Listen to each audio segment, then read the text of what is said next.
I could have just closed my eyes and went to sleep and never woke up. The word just takes the breath right out of you. It really does. It's a scary, scary word.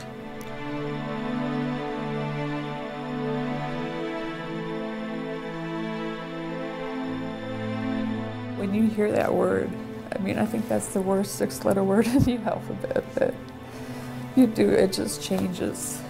It changes what you always feel, because you feel like you're never gonna be sick.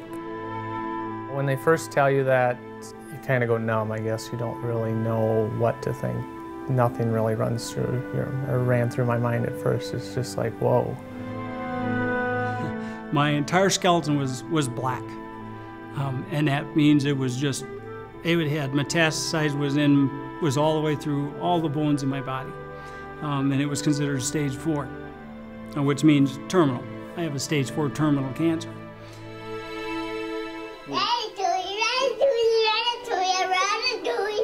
When I would go to work, it was like I'd drop Matthias off and then I'd bawl on my way to work. And then I'd go to work and do whatever. And then I'd get off work and I'd bawl on my way to pick up Matthias. And then I'd be okay. And then I would put Matthias to bed. And then after he went to bed, then I would bawl after he went to bed. So it was like I only had a few minutes every day where I was by myself. When they originally told Billy had cancer 3 weeks after his son died and leukemia, acute leukemia, they only gave him weeks to live. And here he is just watching his son pass away, and then this devastating blow comes to his life. If people could only see what's going on underneath, you know, if they only knew how hard it is to lose a son.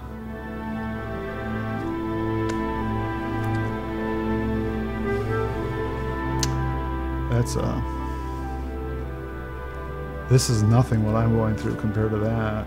Nothing.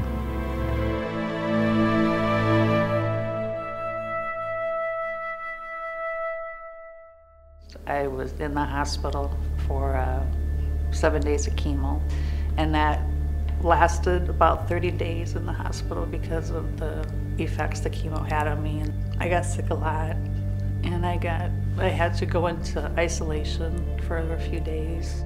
I went straight from a acute care visit into the hospital and spent basically 60 days straight in the hospital with no time to prepare to go in. Remember that God knows you're special, okay?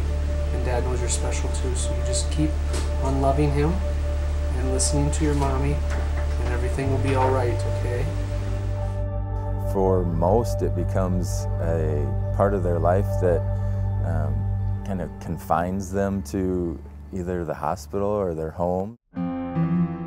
River of Hope was actually just kind of a offshoot of an idea that I had to give a friend of mine a place where he could get away from some of the stress involved with his cancer treatment, and just a way to provide that peace through nature and help him have a place to relax.